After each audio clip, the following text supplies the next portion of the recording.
Oi, turminha, tudo bem com vocês?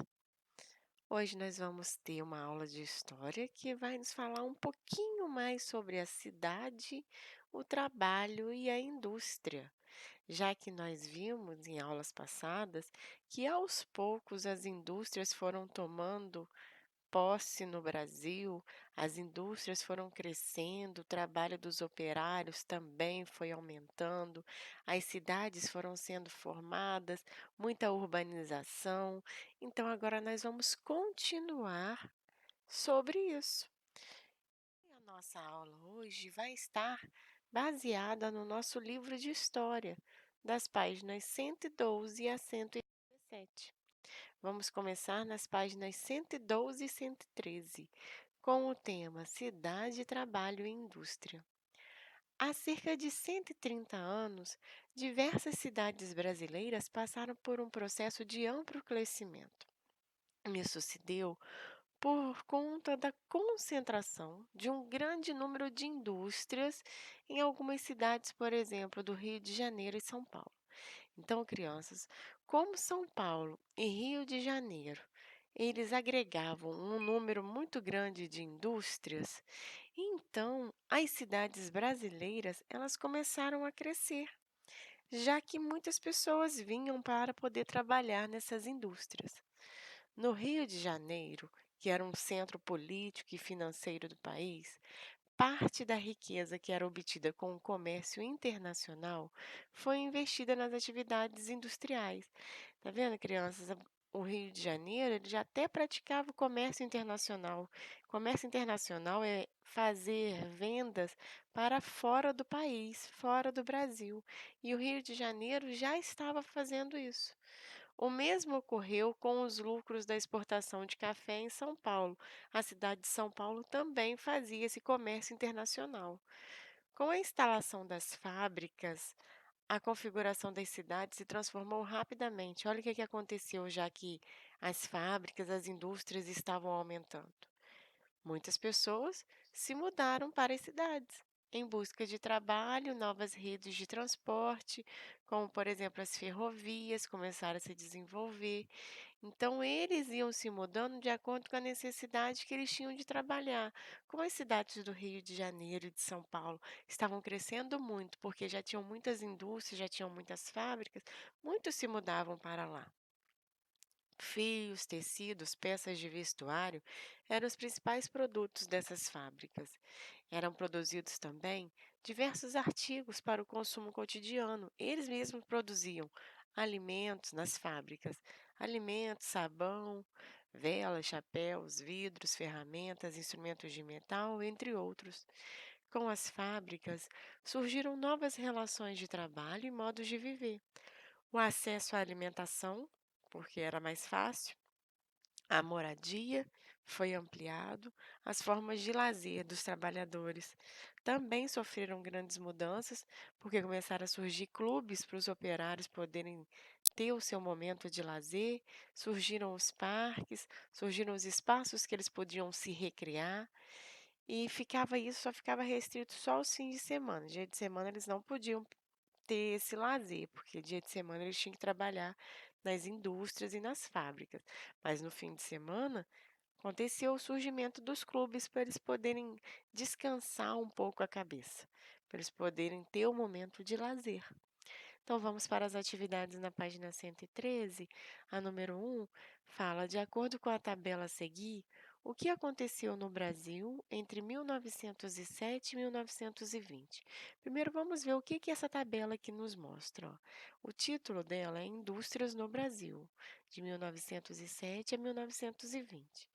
O ano 1907 tiveram aqui no Brasil 3.258 indústrias e 149.018 operários que trabalhavam nessas indústrias. Quando foi em 1920, o número de indústrias ele foi multiplicado por 10 quase. Olha só, quantas pessoas, quantas indústrias, como subiu, como aumentou esse número, né? Olha só, aumentaram cerca de mais ou menos 10.000 indústrias que foi para 13.336 indústrias, e o número de operários foi para 275.512 pessoas trabalhando nessas indústrias.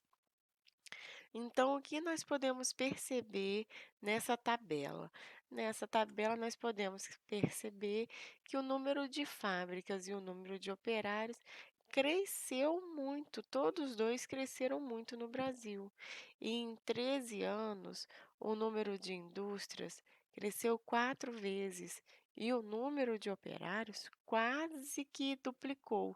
Se fosse 29.000, teria duplicado o número de operários, quase que duplicou.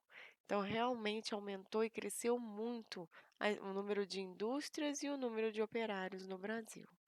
Na número 2, analise a tabela a seguir e faça um X onde é verdadeiro e falso. O título da tabela é Número de habitantes da população brasileira de 1872 a 1940.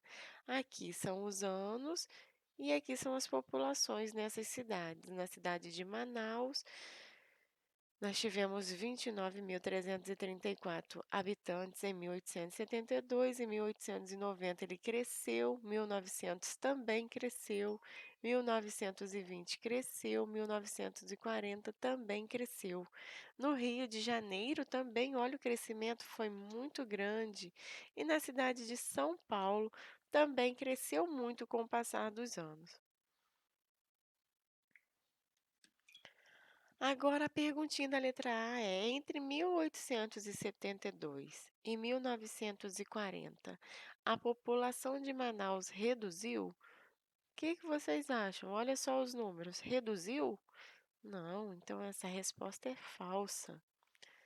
Entre 1920 e 1940, São Paulo e Rio de Janeiro tiveram um grande crescimento populacional por causa da industrialização. Vamos ver, ó, Rio de Janeiro, aqui, e São Paulo, olha só como subiu os números. Isso realmente, então, é verdade. Vamos para as páginas 114 e 115. As cidades se transformam.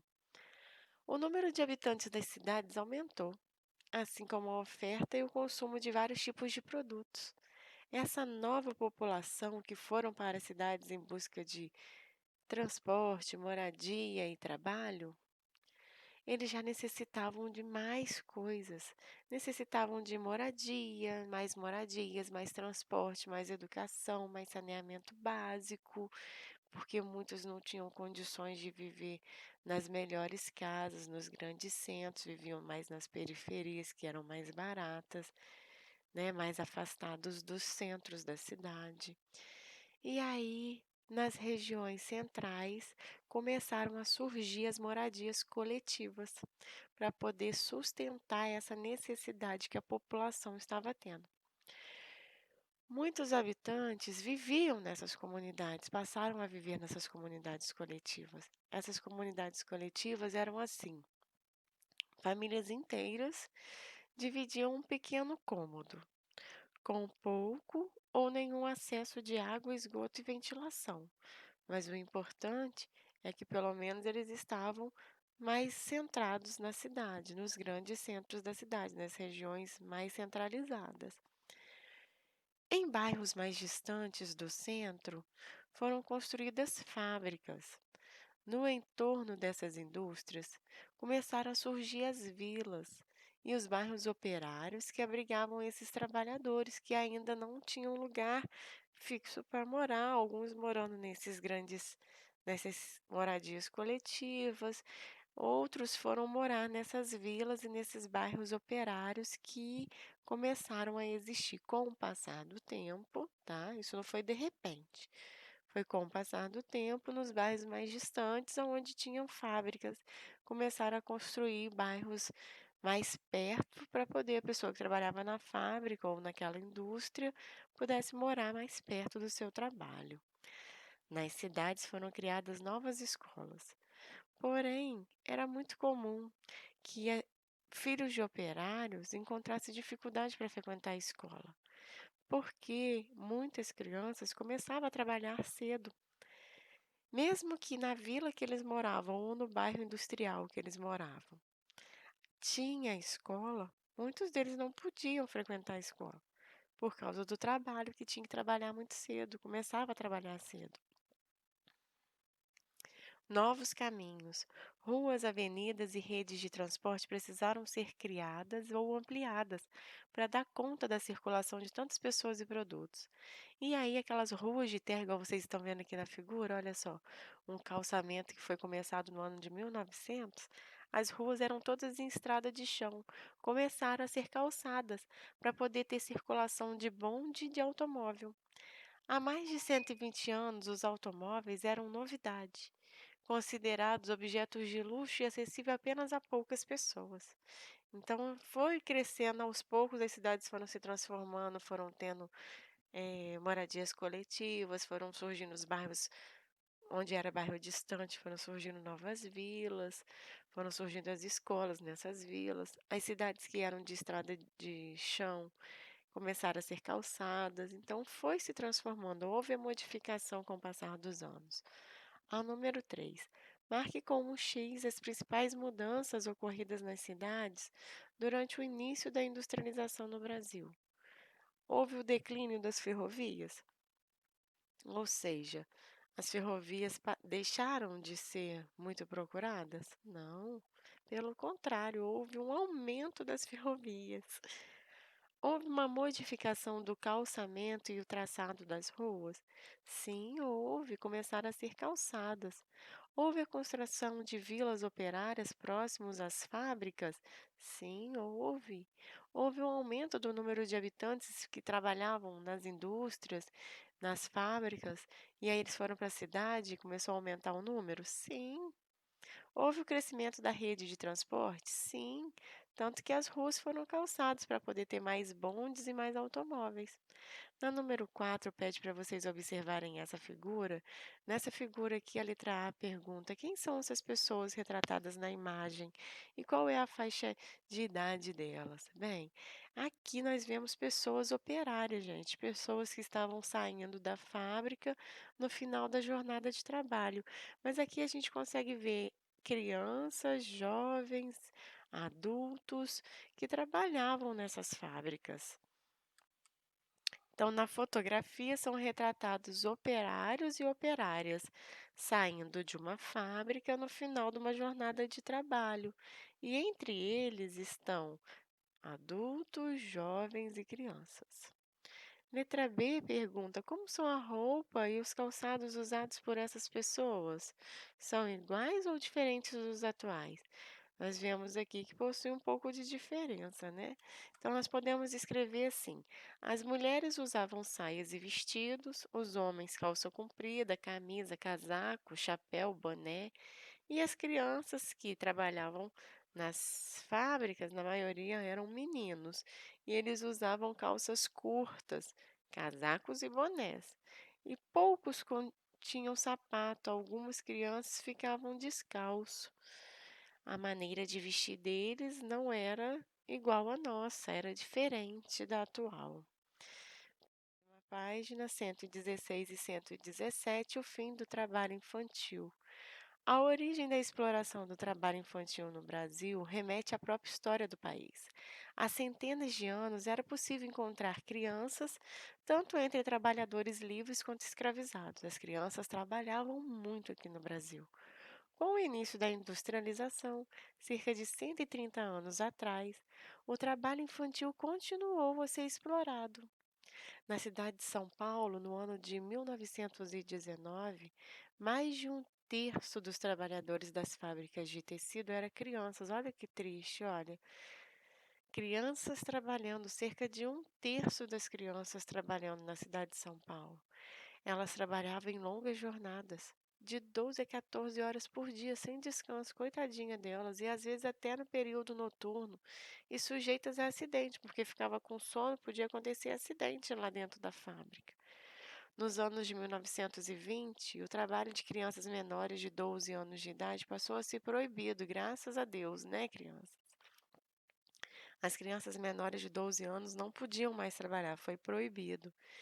E a duração de jornada do trabalho também foi limitada. Ao invés de 12 a 14, passou a ser 12 horas por dia.